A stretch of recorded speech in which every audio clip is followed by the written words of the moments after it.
আসসালামু আলাইকুম। সবাই কেমন আছেন? আশা করি সবাই অনেক ভালো আছেন। আমি আল্লাহর রহমতে অনেক ভালো আছি। আজকে কাজে আসলাম, কাজে এসে এখন দুপুর লাঞ্চের টাইম। আজকে ভিডিও করার ইচ্ছা ছিল না, একটা বিষয় নিয়ে ভিডিও করতেছি। বিষয়টা হচ্ছে আমাদের কিশোরগঞ্জ জেলায় কুলিয়াচর থানায় একটা ব্রিজ হচ্ছে। ব্রিজটা অনেক সুন্দর। এটা আপনার কুলিয়াচর টু মানিকদ্বীপ ব্রিজ, কালী নদীর উপরে। ওই ব্রিজটা দেখার জন্য বিকালবেলা অনেক মানুষ গিয়া ভিড় জমায় এখানে। অনেক ভিড় থাকে, মানুষ থাকে। তো বুধবারে বিকালবেলায় বুধবারে মেবি হবে, বুধ বৃহস্পতিবারে হবে, এই দুই দিনে একদিন হবে।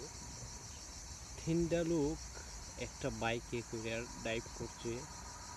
এখানে মেয়ে ছেলে থাকে, অনেকেই থাকে। তারপর তারা মনে হয় স্কেটিং করতে গিয়ে তিনজন লোক বাইক থেকে পড়ে যায়। একজন লোক তার মাথাটা দেখলাম ফেটে অনেক রক্ত বাইরেছে, অনেক রক্ত, প্রচুর পরিমাণ ব্লাড গেছে। ভাই, তিনজন লোক ডাইভ করতেছেন, একজন লোকের মাথায় মাঝে হেমলেট ছিল না।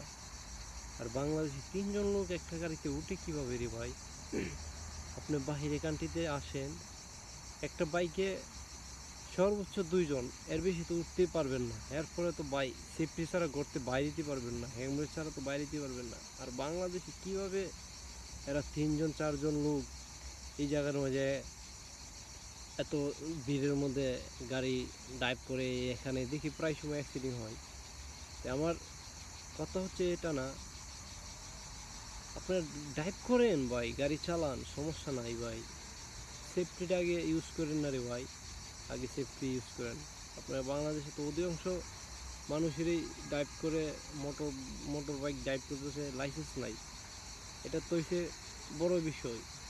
তো এইগুলো তো বাংলাদেশের পুলিশ প্রশাসন দেখেও টাকা খায় ছাইরা দেয়। তো বাহিরের কান্ট্রি এগুলা পাত্তা পাইবেন না। আপনি গাড়ি চালান, সাবধানে চালান, ড্রাইভ ড্রাইভ করেন, মাথায় হেলমেট পরেন, যত সেফটি আছে সেফটি মেনটেন করেন, তারপর গাড়ি চালান। আর বিশেষ করে আমার কুলিয়াচর থানার পুলিশ প্রশাসনকে উদ্দেশ্য করে বলছি, অন্তত ওই জায়গাটায় আপনারা বিকালবেলা একটু টহল দেন ভাই। একটা মানুষের জীবন কেউ ফিরিয়ে দিতে পারে না। হ্যাঁ, যদি পুলিশ প্রশাসন থাকতো তারা একটু ভয় পাইতো। হ্যাঁ, সামনে পুলিশ আছে, এভাবে যাওয়া যাবে না, এভাবে চালানো যাবে না। আপনারা একটু ডর ভয় দেখান, ওইখানে যায় একটু ডর ভয় দেখান। দেখেন আজকে তিনটা লোক অ্যাক্সিডেন্ট হয়েছে। জানি না তারা কেমন আছে, যেহেতু আমি ফোনে ভিডিওতে দেখছি। ভাই, এই মানুষের জীবন তো কেউ ফিরিয়ে দিতে পারবো না। আমরা একটু অসচেতনের কারণে এত বড় দুর্ঘটনা হয়েছে। তো ঠিক আছে, সবাই ভালো থাকবেন। আর সবার গার্জেনকে আমার একটা উদ্দেশ্য করে বলা, একটা কথা বলা, কথাটা হচ্ছে আপনাদের ছেলে মেয়ে কী করছে, কই যাচ্ছে, কি করছে, আপনারা খোঁজ রাখেন না রে ভাই, আপনারা দেখেন না রে ভাই।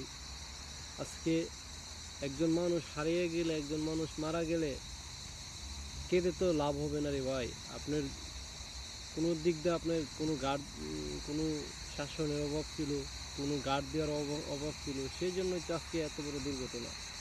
আপনি আপনার ছেলেকে গাড়ি কিনে দিয়েছেন, বাইক কিনে দিয়েছেন, কেন দিয়েছেন যে ভাই? আপনার ছেলে বিজনেস করে? আপনার ছেলে বাইক দিয়ে কোনো ইম্পর্টেন্ট কোনো কাজ আছে? হ্যাঁ, ইম্পর্টেন্ট কাজ আছে, বিজনেস করে দিতে পারেন। সে কাজের ক্ষেত্রে সে তাড়াতাড়ি যাওয়ার জন্য দিতে পারেন। ঠিক আছে, সবাই ভালো থাকবেন, দোয়া করবেন। আর সবাই সবার ছেলে মেয়েকে সাবধানে রাখবেন, সবার ছেলে মেয়েকে গার্ড দিবেন। ওকে, ঠিক আছে, সবাই ভালো থাকবেন, আল্লাহ হাফেজ।